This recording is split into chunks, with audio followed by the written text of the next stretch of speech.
On Tuesday, the ACC also voted to accept the antitrust settlements. More change is coming to college football.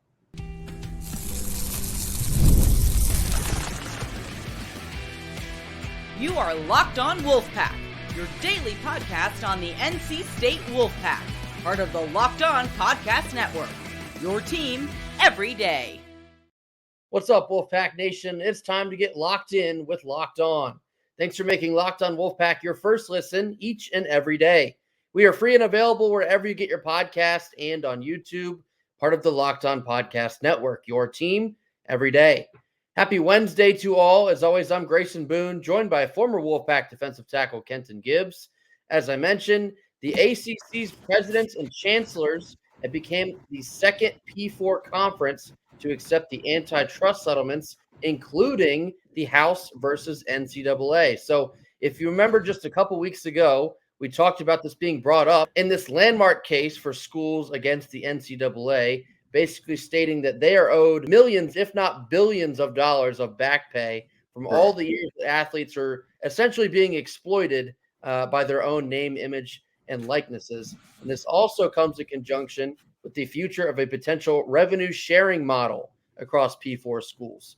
The ACC has now joined the Big 12 as the second P4 conference to vote yes for this. Kenton, how significant is this for the ACC? This is an absolutely massive deal for a ton of reasons. The reality is when everybody talks about the chasm between the Big 12, ACC, and then the SEC and Big 10, it's always the money thing. And how do you close the monetary gap?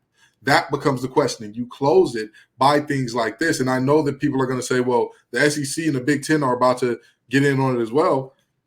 They probably are. I'm hearing that there's a very good chance that they will. But slow feet don't eat, and you always want to be first on the ball to say, hey, we're going to do everything we can to get our players paid. Because I don't know if y'all have seen or not, but some of those schools out of the Big Two having a problem paying some of their players. You know, there's been some real herk and jerk going on there. So this is absolutely a big deal for the ACC and thusly for the Wolfpack because, again, you're putting teams in positions to get these players compensated. And I know that feels weird. I know that feels gross to some people. It's the new world we live in, and that's what's happening.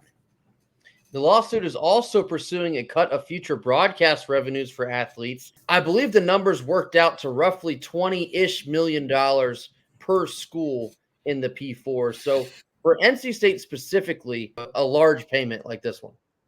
Yeah, so the way in which NC State would benefit is simple. If you are getting that much money, it has to go somewhere. That's just a factual statement, right? If you are getting $20 million and you decide to put all of it in your coffers, you are the biggest fool I've seen. There's just a need. I'm not one of those people that's like, hey, whenever you get money, it should be burn a hole in your pocket. It has to go out.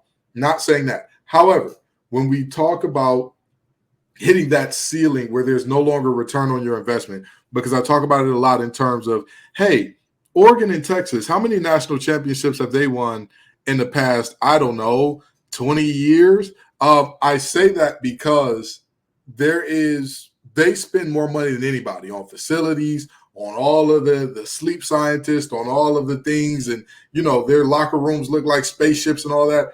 But there is a ceiling to where it's just trinkets and flashy lights as opposed to anything of substance.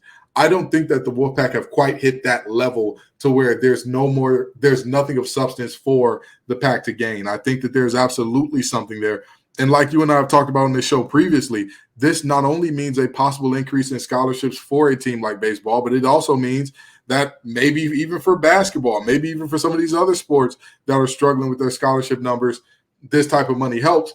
And even beyond that, this definitely helps in terms of getting players paid directly because we are now seeing the NCAA capitulating to the idea of universities directly paying players in a pay-for-play type of situation. Now, you hinted at Jaden Rashada with schools having some difficulties in paying some players. That was another big deal that came out on Tuesday. So Jaden Rashada, who is now at Georgia, is suing head coach Billy Napier of Florida for over $13 million. This is over a botched NIL deal. Read that again, $13 million. They were trying to give Jaden Rashada $13 million. And no one stepped in before the contract was created. Okay. Maybe there's your first issue, but I do think the two stories here are potentially related. So when you're giving all the future power to the schools and all the money as well, saying, okay, here's your cut of the pie, do with this as you please, you might potentially see schools get in too deep with a player that they value, apparently, at over $13 million. And you create very slippery slope situations in which contracts are being breached, are not completed fully, lawsuits galore. Kenton, do you anticipate more humongous lawsuit type scandals here, like the one with Jaden Rashada? No, I think there will be more because, like with the Caden Proctor situation, where he's allegedly collected $100,000 from Iowa after transferring into there, and then immediately transferring back to Alabama without having ever played a single snap of football for him. I'm sure that there have been other cases like that that were not as publicized, where either the school or the player is going to sue. But the reality is, this is more of an outlier than the norm. And you and I were talking about this off air a little bit. Both of our numbers to quote unquote crash out, as the kids would say, to do something that, stupid, as they would say, is a lot lower than 13 million. So the University of Florida is lucky they got the right one because, but my God, what could happen? What some folks would do to you over a fraction of that type of money. So the reality is, I think this is the time for the NCAA to show its teeth, or what little teeth they have left, in creating some infrastructure and some outlining for this to happen. I want NC State athletes to get paid. I want all athletes to get paid, even the ones from the Dirty Foot Club. I want all of them to get paid, right? The reality is that has to come with certain things and certain kind of, when you think about the NFL, there are a ton of guardrails to ensure that things happen in the way they could. Could you imagine if somebody signed a contract in the offseason for, let's say, $100 million or whatever the case may be, $80 million guaranteed, and then they show up to training camp and they're like, oh, actually, it was $40 million overall and 20 were guaranteed. That could never fly. So I think that there needs to be something of a players union of sort. Again, not just for the protection of NC State, or not just for the protection of the players, but also for the protection of NC State and all the other schools, because you have a situation where, again, there is no agreement that's made, that's reneged, that's, oh, well, you heard this, we heard that. It's on writing. It's on writing. And I'll tell you, I'll take it a step further. All of these schools would benefit from creating not just a position, but an entire office that is responsible for handling each and every school-led NIL deal. So that, again, there is no, if it's coming from a collective that is associated with the school, if it is coming from anybody that has license to be associated with the school in the NIL capacity, they have to go through this office to then get to the player. So everybody sits down and everything makes sense. It's not what we think and we might have and da-da-da. I would advise for players to show up with legal representation who specialize in contract law, who specialize in labor law, who can look over those things and say, okay, this contract is above board, this looks good, or hey, this says you can get $1 million if you score 40 touchdowns this year, but if not, you're playing for a box of Snickers, buddy. I don't think you should sign this. And that way, everybody walks away comfortably. Yeah, a step further for NC State specifically, when this inevitably rolls into a revenue sharing model and kind of more responsibility will fall on the football program specifically to be making smart financial choices, keeping everything above board, keeping everything legal, playing by the book, so to speak, with all this new money you're going to have. I feel really confident that NC State will continue to flourish in the NIL front because they've done so much good. Guys like Tom Lavolsi and Steve Williams of IPS have literally changed the way that NC State athletics has experienced success, and they're leading this front of NIL. They're handling all of these business matters so revolutionarily well. The rest of the country is taking notice how much success NC State is putting together on this NIL front. And it's still really getting started for guys like Savage Wolves and Wolfpack. They're really just scratching the surface here, but they've done so well, and that inspires a lot of confidence. As this landscape continues to change, NC State has a lot of very smart, intelligent, responsible people in the front office, so to speak, that they're going to be able to handle these types of situations that you don't have a player signing a preposterous contract that can obviously never be fulfilled to its complete extent. So I feel really good about NC State's leadership as this continues to move forward. I know that NC State will also adapt with it and ensure that their athletes are being more than well taken care of. Yeah, and that reminds me, a big shout out to guys like Tom Lavosi and company, because think about how many schools, especially Power 5 schools, have had some type of scandal involving their NIL collectives. And while we're on the Rashada thing, Florida has dismissed their NIL collectives multiple times. That group is no longer associated with us. And that's not happening here at NC State because, again, they're doing it the right way. Tom Lavosi and company are doing it the right way. And I know it's not just Tom. I know that you mentioned another group, and there are plenty of other people who are doing the work behind the scenes, and Tom is just the face of it. And I'm sure he's doing the work too, but you get what I'm saying there. The reality is, if they had not done the job that they have done so far, we could be Florida. We could be any of these other schools who, we're hearing, our NIL checks bouncing or whatever the case may be. We could be all of these places, but instead we're having success, we're thriving, and NIL in the portal is pushing NC State forward into a new era of college football instead of, like other schools, holding us back to the traditions we're beholden to. Coming up next, we're getting into a whole lot of nothing or a whole lot of something after a quick word from our sponsors. Our sponsor of the day is eBay Motors. Passion, drive, and patience, that's the formula for winning championships. But it's also what keeps your ride or die alive. eBay Motors has everything you need to maintain your vehicle and level it up to peak performance. From superchargers to roof racks, exhaust kits, and LED headlights, whether you're into speed, power, or style, eBay Motors has got you covered. With over 122 million parts for your number one ride or die, you'll always find exactly what you're looking for. And with eBay's Guaranteed Fit, your part is guaranteed to fit your ride every time or your money back. That's because with eBay Motors, you're burning rubber and not cash. With all the parts you need at the prices you want, it's easy to turn your car into the MVP and bring home huge wins. Keep your ride or die alive at ebaymotors.com. Eligible items only. Exclusions apply. Middle portion of our Wednesday show. Now time for a whole lot of nothing or a whole lot of something. 3 topics. We'll tell you exactly where we stand on them. First one here. Jesse Simonton of On3 listed NC State as the 7th best cornerback unit in the country. Whole lot of nothing, whole lot of something. Whole lot of something. I told everybody that this cornerback group was coming. I told everybody that this cornerback group was on the way, and boy, do they have it all. They have a proven commodity, the proven star in Aiden White, who, again, he is the most nationally disrespected. And I don't mean this lightly. Most nationally disrespected defender I know of. There is not another defender in the conference that talent level and recognition there's like such a large chasm between the two, favoring talent. And then you got the young upstart in Cisse, who just got better and better and better each game last year. And then you got some transfers coming on back home. But the young guys from last year, we talked a lot last year about how that may have been the best defensive back signing class in NC State history.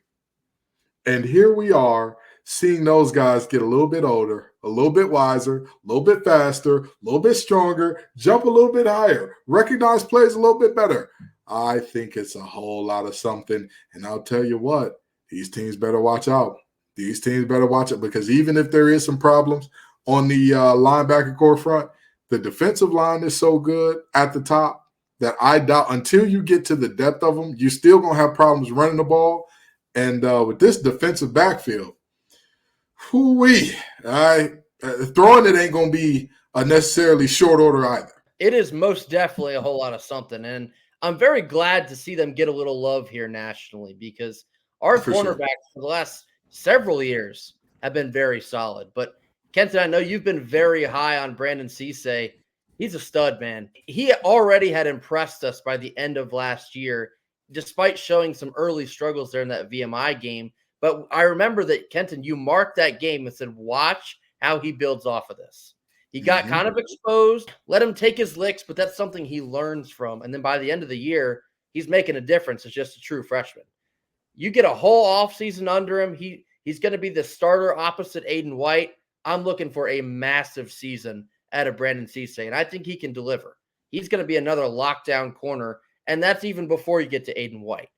I remember at the ACC Media Days last July, I mentioned to Aiden White that he had not given up a coverage touchdown in like 492 snaps or whatever it was. Then he goes through another full season without giving up a touchdown. That's absurd. And I don't know how that's not talked about more than it is. Because he did us an incredible solid in returning for his senior year because he is one of the best cornerbacks in the entire country. And he's on our team. So you have the young stud coming up through the ranks. You have the solid veteran who's extremely underrated. I love to see them get this recognition nationally because, like Kenton said, it's going to be hard to throw the ball on NC State this year. Not just the corners, but the safeties, the nickels, the secondary as a whole. We have a very solid blanket back there in the secondary, and we should feel very confident about our corners. Absolutely. Buying Cisse stock early it's like buying Apple back in 1995. It's returning well, and I can't wait for it to boom for real during the season. Brandon, if you're listening, we already know what you're going to do. Go out there and prove us right, brother. Second one here, Georgia center Frank Anselem-Ibe, who NC State was hot on the trail for, just committed to Louisville on Tuesday evening. Whole lot of nothing, whole lot of something. Whole lot of nothing. I had already said that the team was going to round out the roster by the middle of last week. And as sure as the sun rises on the east and sets on the west, we get an announcement that Ern is coming back that same day. There was no coincidence there. That was not a chance happening where it was like, who could have guessed? Who could have known Ern was coming back? Things happen as they do. More power to Anselem-Ibe. I wish him all the success in the world, except for when he's playing the red and white from NC State. But a whole lot of nothing. I really don't think that he was a need for this team. I think it would have been a luxury, though. I agree with you. I'm also going a whole lot of nothing here. And despite NC State feeling like they were really close to landing him, not only him, but also Ezra Asor, who was another prospect that literally just seemed to fall off the face of the earth. And I believe NC State had set a deadline, and that deadline was not met, so offer rescinded. And then you get Ernest Ross back, and that does fill a spot if you decide to leave it that way. Of course, we've heard a couple whispers of potential loophole situations to play with in NIL and Ernest Ross, and potentially one last roster spot. We'll still continue to see how that wages on throughout the summer. But to have two prospects on campus for visits, at one point you had really good chances to land either one of them. You come up short. Well, I don't even know if you want to call it coming up short on either one of them because, again, it does feel like NC State is operating out of a position of power here.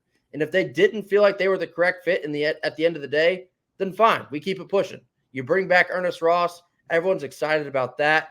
Perhaps you still want to bring in some kind of depth piece in the event that, God forbid, you have an injury in the front court. We certainly hope not, but maybe you look to bring in one more piece there. But even if you don't, I still feel pretty good about the roster construction. We'll certainly have to see how the rest of the construction wages on throughout the summer. Again, I mentioned that deadline for players pulling back out of the NBA draft is May 29th. Perhaps NC State can find themselves in a position of power for somebody that's coming back out of the draft. You never know. We kind of hinted at Mo Diarra. Listen, I'm not saying I've heard anything. Mo Diarra would fall under that category. If he takes his name out of the draft, you know very well he'd have the warmest welcome home you could possibly imagine. So just speculation, but NC State could be looking in that type of direction. And last one here. With Duke baseball's win over Virginia Tech on Tuesday night, NC State's must-win game is now against Duke on Thursday. The game tonight on Wednesday against Virginia Tech will not hurt NC State's chances to advance to the semifinals. However, they might still need that if they're in the hunt for a top 8 national seed. Whole lot of nothing, whole lot of something. I say whole lot of something because at the end of the day, regardless of what the other team – or actually, I'm sorry, let me change that. Whole lot of nothing because regardless of what the situation is and who the game matters against, you got to show up. You have got to show up. We have proven – I don't know what it is about this team, but when they see you on their schedule for one game, they go to sleep a little bit. They tend to say, we'll be all right. We'll figure it out. That cannot happen in this here pool play. This needs to be every game, belt to behind, be the team that we know you are. Be the team that you have shown yourself to be, improving yourself to be time and time again. Because if you show up as that team that's overconfident, that's a little bit lazy, that's, and granted, there were some injury problems in there, so it wasn't just sheer overconfidence that caused some of the rockiness against some of those teams that were quote-unquote inferior teams in the middle of the season. But there is a definite need to show up every game, regardless of which game holds the most weight. It's definitely a whole lot of something. I think there is maybe a little bit of a balance about how much emphasis you're going to put on this game against Virginia Tech, because again, if you lose that game, it does not hurt your chances to make it out of the pool and into the semifinals. At this point, all you would have to do is defeat Duke on Thursday. But the other half of that balance I just talked about, if NC State is really gunning for a top 8 national hosting seat, which would hypothetically put them in a position to host a super regional, if you do think that is on the table, then I think you might have to still go out and try, so to speak, against Virginia Tech. I think you want to win as many games this week as you possibly can. The double-edged sword of that is how much pitching do you waste on Wednesday to try and get that done? That's where it gets super tricky, because you don't want to burn arms, because at the end of the day, you're trying to win this whole tournament. So if you're rifling through arms on Wednesday, you're already hurting your chances to survive the rest of the week. So it's a little bit of a give and take, but I do think it's significant that NC State goes out and tries to win as many games as they can this week. And coming up next, we're going to round out our Wednesday show talking a little bit more about the ACC tournament and NC State kicking it off Wednesday against the Hokies. Last couple of minutes here on Wednesday. The ACC tournament kicks off for NC State in particular on Wednesday evening. They will play the Hokies of Virginia Tech. First time seeing the Hokies at any point this season. The Hokies started off their season pretty strong, but then slowly fell apart down the stretch and were one of the lower seeded teams entering this tournament. They find themselves in Pool C with the third seeded NC State Wolfpack. And as I mentioned just a couple minutes ago, the outcome of this game will not matter for NC State in terms of advancing to the semifinals. In the event that all 3 teams in one pool go 1-1, the highest seed in that pool will advance to the semifinals. So no matter what, if all 3 schools in our pool, which is State, Duke, and Virginia Tech, if all 3 are 1-1, NC State will automatically advance. On the other hand, it could potentially matter if NC State is seeking a top 8 seed in the NCAA tournament. So it is a tiny bit of a push and pull, but nonetheless, if I'm NC State, I am going to start Ryan Marone on the mound tonight. He has started most of the midweek games for NC State this year, so this would sort of feel like a regularly scheduled start for him. But also, as a true freshman that has impressed throughout the season, it gives him a chance to get some early postseason experience. And you're going to need that in just a couple weeks when the real dance starts. So regardless on whether this game does or does not matter in the result category, NC State needs valuable experience from this, and especially out of Ryan Marone on the mound. Well, you're the local baseball expert, so I'm going to trust your advice on starting Ryan Marone here. And I'm an all gas, no breaks guy. Maybe that's the football in me. But if they need to conserve arms and Marone is the best option to throw out there for this game, then by all means, please do it. But still win it. You know what I mean? Still, you're going into that part of the season where you don't want to mess up the momentum. Don't. In the words of rapper Bruiser Wolf, don't mess the brick up. Right now, you have a good thing going. Don't sit here and disrupt a continued streak of series wins, a continued streak of dominance by saying, we'll take our foot off the gas because we want to rest for the tournament. You want to be sharp going in. You want to be ready. You don't want to say, we kind of took our foot off the gas. Then next thing you know, we lost to Duke and they were 2-0 and they event. You don't want to hear that. Go out there and dominate. Do what you do best. Virginia Tech and Duke played a fairly high-scoring affair on Tuesday night. And, of course, Duke came out on top. Virginia Tech burned, I would say, some pitching, but I wouldn't say a ton of pitching.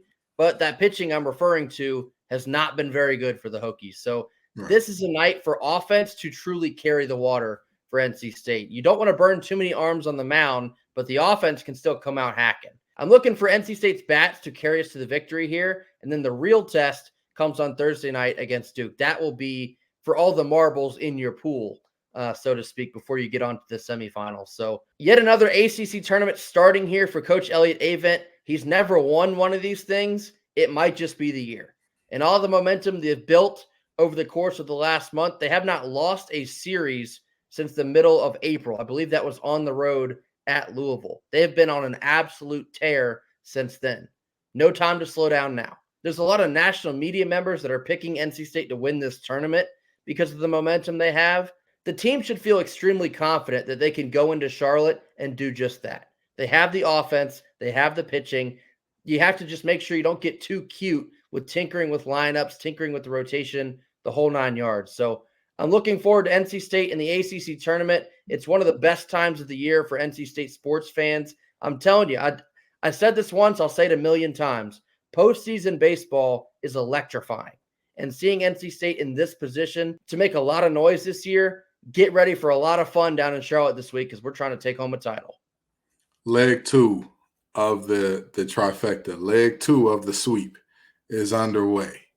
We took care of business up in D.C., bought that trophy on home. Baseball, take care of business in Charlotte to set the path, clear the way for football to go do it as well. Let's get it done, fellas. We've said a lot of times that there might not be another coach in this school that is more deserving of a title than Elliott-Avent. I think he's been here for 27, 28 years at NC State. He's got over 1,000 career wins in the red and white, but has never won a piece of hardware for it.